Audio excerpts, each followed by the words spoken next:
Welcome to YouTube's favorite show, everybody, where I give you the waivers to pick up every week, and you pick them up and you win your league. Who's the best NFL? No, who's the worst NFL team? Let's see. Who's the worst NFL team? I'm very curious to find out. Let's see what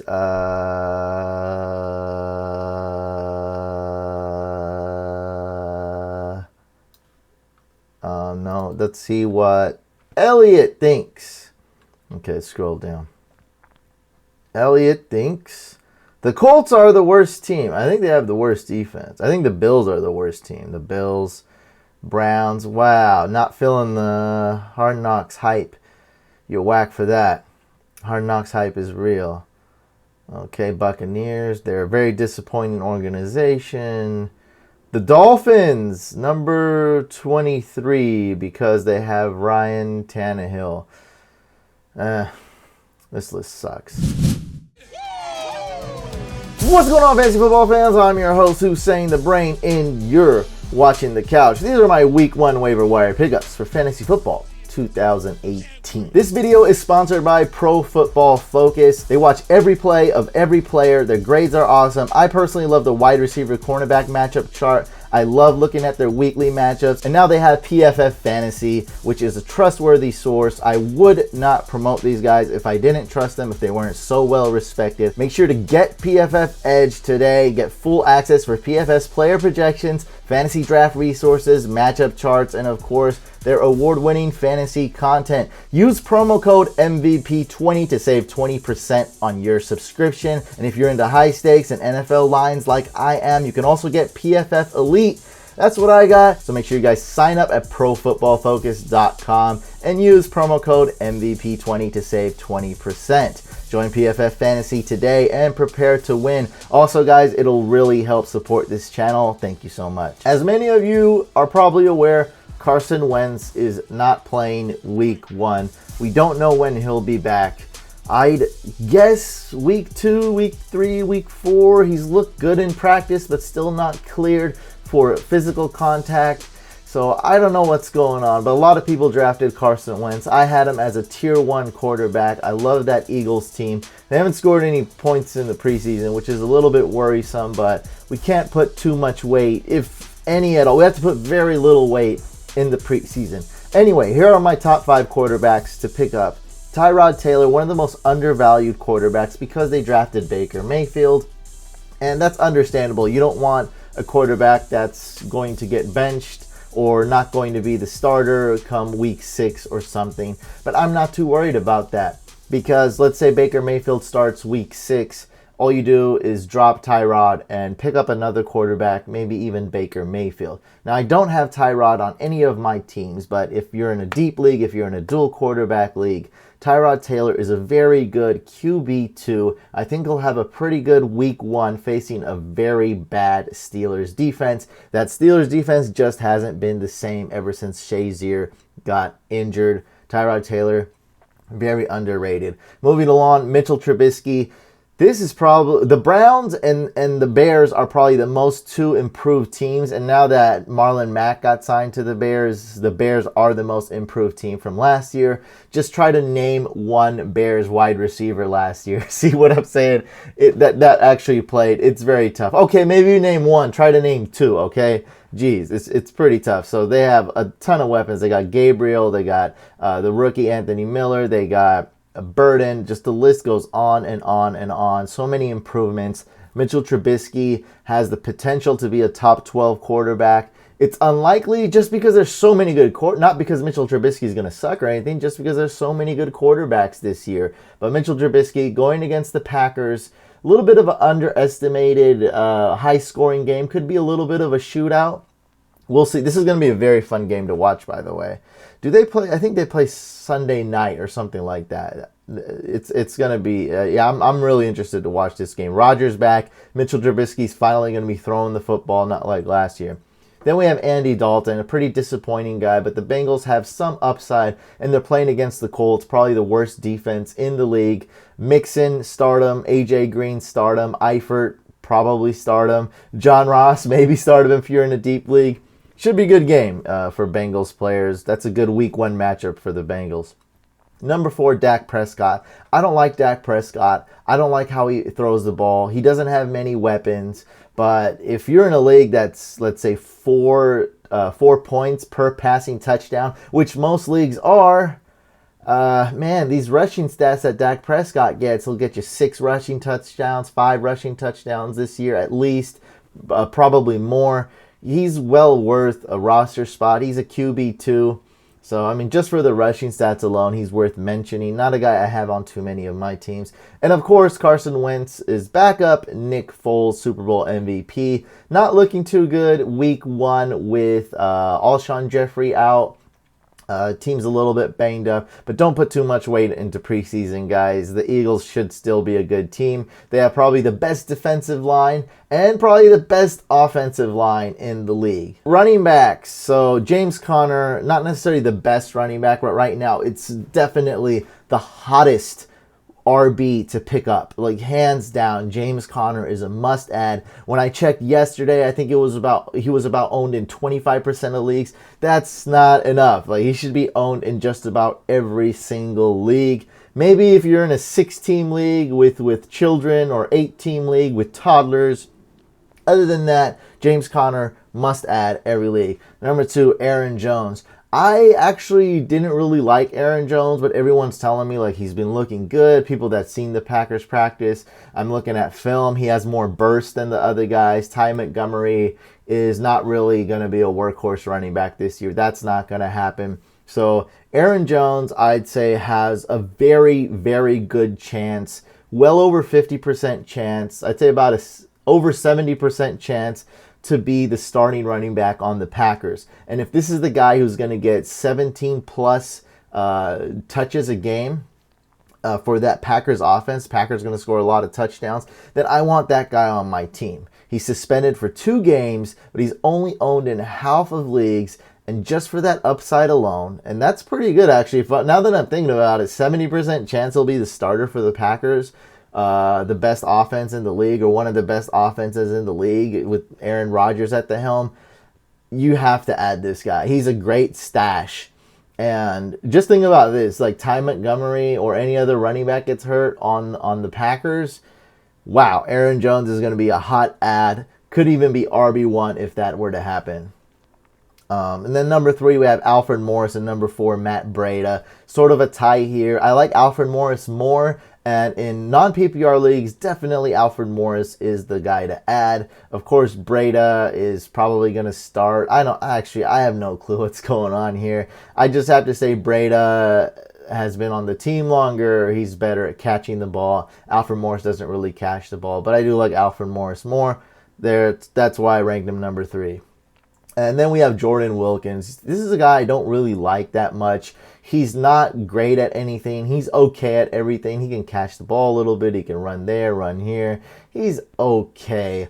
But I don't really like Marlon Mack. I'm not high on him. So Jordan Wilkins should be owned in just about every league as a stash. Because anything were to happen to Marlon Mack. Oh, wait, something already happened to Marlon Mack. He's already a bit banged up. So anything happens to him or he gets benched, anything, Jordan Wilkins should be the starting running back on the Colts. And of course, guys, if you don't know already, any player that might be a starting running back needs to be owned. Workhorse running backs and even starting running backs are the most scarce type of player in fantasy football. You have to start at least 2 running backs in almost every league. And that's why it's so important. Running backs also get injured a lot. It's important to have both quality and quantity depth at running back.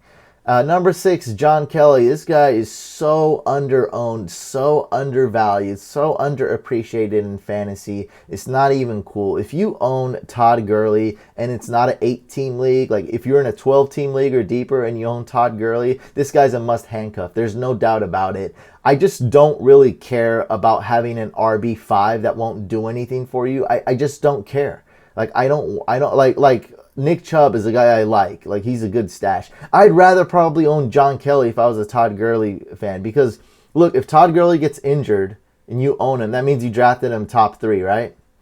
Or maybe number 1 overall in a lot of leagues. If Todd Gurley gets injured, you're probably going to lose your league. Okay, now I don't want to lose my league. I don't want to not make playoffs. You're probably not even going to make playoffs. But if you have John Kelly, this guy's going to instantly be a top 15, probably even a top 10 running back. So this is a handcuff that's worth having, just like James Conner. These are probably the two number one handcuffs. Yeah, these are the top two handcuffs to have, Conner and John Kelly. Number 7, we got to take this off the list. Boston Scott got cut, so I guess Gillislee is a decent ad. I'm not really believing the Gillislee hype. Well, there's not really any hype. I'm not really big on Gillislee. I'll put it like that. So what I would do is, all this means, or all what we can say right now, what I believe, what I'm more confident in, is that Ingram's value goes up. Now Ingram's going to have no competition. He's probably not even going to be on the team next year. So as soon as Ingram's suspension is up, boom, Coach Payton is going to use Ingram a lot. He might run him to the ground. Because, hey, Kamara's like a franchise type of running back. I want to keep this guy. He's also a great receiver. So, yeah, we'll scratch that off there. So, number 7 is actually Wayne Gallman. I just want, he's ranked last on this list. I just want to make clear, because people don't know this, Jonathan Stewart is not the backup running back on the Giants. Jonathan Stewart kind of sucks. Wayne Gallman is the number 2 running back on the Giants. So if you have Saquon Barkley and you're in a deep league and you want a handcuff, Gallman is your man. Moving on to wide receivers, Anthony Miller, lots of upside, lots of talent. He has this type of upside where he can be the number 1 wide receiver on the Bears, and I absolutely love that. Is it a likely scenario? No. They'll probably spread the ball. He probably won't be the number 1 wide receiver on the Bears. But I'm not that high on A-Rob. I'm just not that high on Allen Robinson. He's had one good year, and that was the Blake Bortles magic garbage time year, and that's it. He's only had one good year, and that was like 2015, was it? Yeah, something like that. I mean, that's it, guys. So Anthony Miller should be added in every league. Geronimo Allison, I don't see this guy as a very talented wide receiver. He is a mediocre wide receiver, but just like we've seen with wide receivers on the Patriots or any other team that has a Hall of Fame quarterback like Aaron Rodgers, Geronimo Allison is so undervalued. Cobb hasn't been good in 4 or 5 years. I love Jimmy Graham this year. Absolutely love him. I'm ranking him tight end 4. But he is old. He is injury prone. He is a little bit banged up from that huge injury he's had a couple years ago on the Seahawks, where he's like, is this guy going to play? Is this guy going to walk properly ever again? So and they lost Jordy Nelson, of course. So if any injury were to happen, Geronimo Allison instantly becomes a wide receiver too. He's already startable, I think, as a decent bye week fill-in when the bye weeks hit. That's just how good Aaron Rodgers is. That's just how good this Packers offense is. Then we have a huge follow-up. I think we got to rank Courtland Sutton ahead of John Brown. Actually, let's switch that up. So Courtland Sutton should be number 3. He just has that type of upside. John Brown, I mean, I love the upside here. I really believe in John Brown this year. I actually have some confidence in him, but have almost no confidence that he'll stay healthy. Just such an injury risk. And then we have Christian Kirk. I just think he's a little undervalued. Don't love him, but on that Cardinals team, they have to throw the ball to somebody other than Fitzgerald. Then we'll just go through these quick. These are deep leagues, guys. Antonio Callaway with Josh Gordon playing, maybe limited to playing a little bit week 1. Chris Godwin, very a lot of upside. I just don't like the Bucs organization. They're just so disappointing. Let's see if they can turn things around a little bit. It's a new season, so give them a little bit of benefit of a doubt. Ryan Grant, number 2 wide receiver on the Colts, and not guys to necessarily add or anything, but just keep an eye on. Like Keelan Cole is the wide receiver to add for the Jaguars, but Moncrief has been listed as the starter, adjacent to Cole. So keep an eye out on who's getting more targets, who's getting more snaps, Westbrook or Moncrief for Jacksonville. And number 10, this is only super deep leagues, guys, like not even 16-team leagues. But let's see who the number 3 option in the passing game is for the Texans. Will it be Ryan Griffin? Will it be another tight end? Will it be one of these slot receivers? I think it's going to be Bruce Ellington, but I really don't know. So it's something to keep an eye on. We really don't know. And honestly, I don't think the Texans know yet. They're going to be just going with the hot hand. Will we use more tight end sets? Will we throw to the tight end more? Will we call more plays for the tight end? Or will we use the slot wide receiver more, like Bruce Ellington? We'll have to see. I'm banking on Bruce Ellington though. Okay, and now we have tight ends. I think Mike Gesicki has the most upside in this list. Go ahead and add him, guys. Great stash. That Dolphins team with missing Jarvis Landry is going to need to throw to somebody. Devontae Parker can't stay healthy. Mike Gesicki's the guy. Sort of boom or bust, though, because he's a rookie tight end. Rookie tight ends almost never prosper, except like Ingram last year. And Ricky Seals-Jones, Cardinals have to throw to somebody. Hayden Hurst, lots of upside here. I love Hurst, and what's awesome about him is that he's has an out designation. So if you're in a league that has an IR spot, you can add him, put him on IR, won't waste a spot. Austin Seferian-Jenkins, pass-catching tight end, now that Marquise Lee is out. Then we have Vance McDonald, should be the pass-catching tight end on the Steelers. And Luke Wilson if you're super-duper desperate. Defenses. So for short term, Lions defense facing the Jets, start them. Patriots D, long term, they're in a division where they face the Dolphins twice, they face the Bills twice, and they face the Jets twice. I like that. Their defense should be improved from last year. I definitely see that. A lot of injuries happened last year to the Patriots defense. They'll be better this year. Then the Titans D, that's short-term guys. They're facing the Dolphins week 1. They're not a good team. And the Falcons, probably my super sleeper defense. They're young, they're fast, they have every position. They have pass rushers, they got a D-line that's okay. They have Deion Jones at linebacker, they have 2 good corners, safety's not bad. So they're like overall they're really good. When they played well, like when they shut down the Rams in the playoffs and beat the Rams, upset the Rams, that defense was playing good. They're playing fast and playing smart. And kickers. The most underestimated position. Yes, it's the least valuable position. Yes, it's the most inconsistent. And it's tough to predict at times. But that's why I put in the work and figure out good kickers so that we can draft them at the last round, which is where you have to absolutely draft the kicker, very last round. And while people are, drafting kickers early and they're ending up being busts and dropping them, you could have picked up a guy like Aaron Jones in the late rounds, or like Connor in the late rounds, or all those guys I had on the RB list, and you didn't. Or any wide receiver even, like Keelan Cole, Calvin Ridley, DJ Moore, anybody. Even Mike Williams. Sometimes Mike Williams gets drafted after a kicker. That's just disgusting. So here are my kickers to add. Lots of underrated kickers.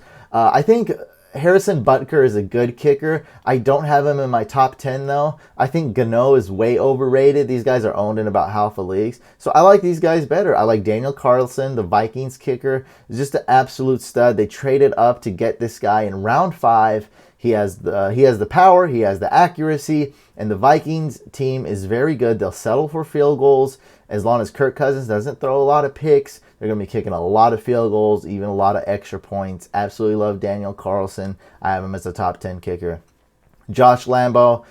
This is a team, the Jaguars team, that's going to be playing great defense. That's going to run the ball. They'll settle for field goals. They'll keep the score close. The Jaguars are usually not going to beat a team by 3 touchdowns, with that offense. Maybe the defense does that, and maybe they pick off Big Ben 5 times or something like that. Caleb Sturgis, he's been named the starter. There was some talks of Roberto Aguayo possibly being the starter. Not so much anymore. Sturgis is a starter. I love this Chargers team. They'll settle for field goals. They'll kick extra points. The Texans kicker, whoever that's going to be, so looking like it's going to be Fairbairn. I like him. This is like deeper leagues, guys. Fairbairn's in deeper leagues. Not like medium leagues, like a 14-team league. I'd be okay with Fairbairn. And then in super deep leagues, we have Janikowski on the Seahawks. Just got a good feeling about this guy. And Aldrich Roses. And this is only in 16-team leagues or way deeper. Like more like 20. I did a 20-team draft if you guys want to check that out. Let's do a quick giveaway. So for a PFF Edge subscription, I'll pick one random winner. All you have to do is leave a comment below. Let me know who your sleeper defense is for this year. Leave a comment. Let me know who your sleeper defense is. I'll pick one random winner to get a free PFF Edge subscription. Make sure you guys go to profootballfocus.com, follow the link below in the description, use promo code MVP20. It's going to be awesome. It's an awesome service. I use it all the time and it'll really help support this channel. Thank you so much, PFF, for sponsoring this video. Make sure you guys subscribe to the YouTube channel by hitting this couch icon to the side of me. Watch the other videos. We'll be doing hashtag Hack My Lineup, YouTube's favorite live stream show. You don't want to miss it. So make sure you have notifications turned on. Like the video or dislike it, and I'll see you guys on the next video / live stream.